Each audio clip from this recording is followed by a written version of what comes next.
আপনার হাতটা একটু মনে হয় বক্সে বসে ছবিটা তুলতে হবে কিনা আল্লাহ একটু সরে যান আপনি একটু সরে যান একটু সরে যান ওই যে দেখা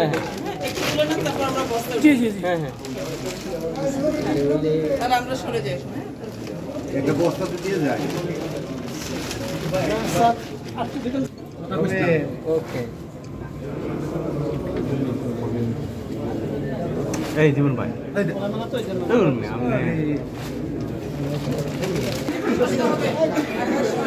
বড় ভাই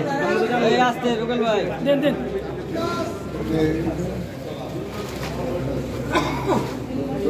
দিলাম রমজান কই নাতে ভিতরে আছে যেমন উনকা দিন না কিছু বসো এই জিল্লো কি লাগে রে কোন ভাই দেখাম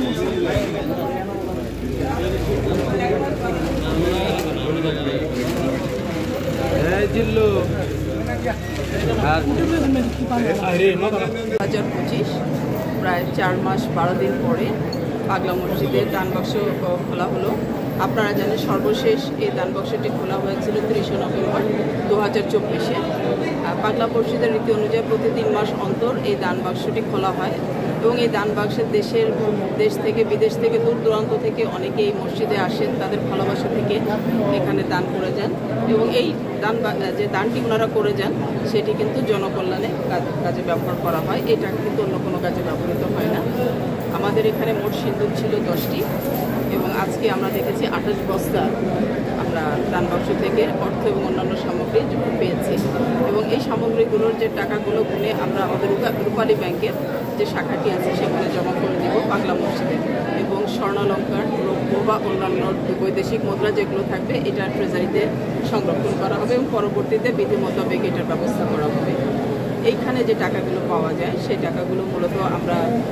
যারা জটিল রোগে আক্রান্ত থাকেন তারা সভাপতি পাগলা মসজিদ বরাবর আবেদন করেন, সেখান থেকে যাচাই বাছাইয়ের মাধ্যমে আমাদের একটি কমিটি আছে এবং আমার ক্ষেত্র বিশেষে আমরা উপজেলা নির্বাহী অফিসারদের কাছ থেকে কিন্তু যাচাই করে নিয়েছি। লাস্ট আমি 529 জন ব্যক্তিকে বিভিন্ন খাতে অনুদান দিয়েছি চিকিৎসা খাতে, কিন্তু এটা আমরা সরকারি কঠোরভাবে স্বচ্ছতার সাথে যাচাই করি, তাদেরকে বিভিন্ন মাত্রার অনুদান বিভিন্ন অঙ্কের অনুদান দেওয়া হয়েছে। গতবার আমরা 30 নভেম্বর 2024-এ যখন এই সিন্দুকগুলো খুলেছিলাম তখন আমরা পেয়েছিলাম 8,21,34,304 টাকা এটা এবং এখানের যে অর্থটি আসে এখানে জানেন যে আমাদের পাগলা মসজিদের সাথে একটি মাদ্রাসা আছে, এতিমখানা আছে, এই এতিম শিশুদের থাকা খাওয়া সম্পূর্ণ ফ্রি এবং সেই খরচটিও এই পাগলা মসজিদের এই দানবাক্সে যে টাকাগুলো আমাদের সাধারণ মুসল্লিরা দিয়ে যান সেখান থেকে ব্যয় নির্বাহ করা হয়। আমরা এখানে পুরুষদের জন্য 2টো টিন শেড এবং নারীদের নামাজের জন্য একটি টিন শেডের কার্যক্রম শুরু করেছে, বাথরুমের কাজ করা হয়েছে এবং এখানে আপনাদের একটা দীর্ঘদিনের স্বপ্ন এলাকাবাসীর এবং দেশের মানুষ দেখতে চায় পাগলা মসজিদকে একটি ইসলামিক কেন্দ্র হিসাবে আধুনিক উন্নত মানের, সেই কাজের জন্য আমরা কাজটি শুরু করেছি এবং আমাদের এই ক্যাম্পাসের ভিতরে কিছু ব্যক্তি মালিকানাধীন জায়গা আছে, সেই জায়গাগুলো আমরা কিনতে চাই এবং কিনে নিলে তখন আমাদের কমপ্লেক্সটি যখন করব তখন এটি খুব সুন্দরভাবে দাঁড় করানো যাবে। ওই কমপ্লেক্স নির্মাণের পূর্বে এর নকশা বা অন্যান্য বিষয়গুলো নিয়ে আমাদের যে গণ্যমান্য ব্যক্তি আছেন, আলেম ওলামা আছেন, সবাইকে নিয়ে আমরা এই মসজিদ ক্যাম্পাসে একটু সভা করব, করে সর্বমতের ভিত্তিতেই এই কমপ্লেক্সের কার্যক্রমটা শুরু করা হবে।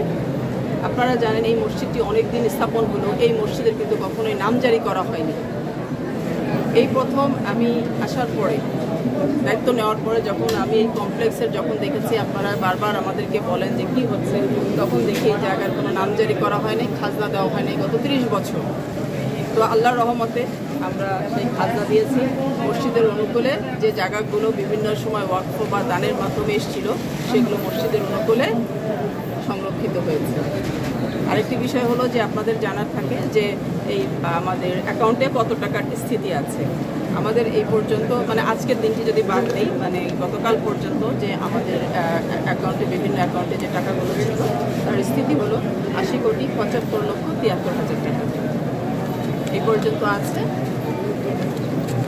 আসসালামু আলাইকুম, আমরা আসছি চট্টগ্রাম থেকে, কমপক্ষে আমরা মিনিমাম 50 জন প্লাস মতো আমরা আসছি। এই পাগলা মসজিদের আমরা অনেক নাম শুনছি, এমনি টিভিতে বিভিন্ন চ্যানেলে অনেক নাম শুনছি।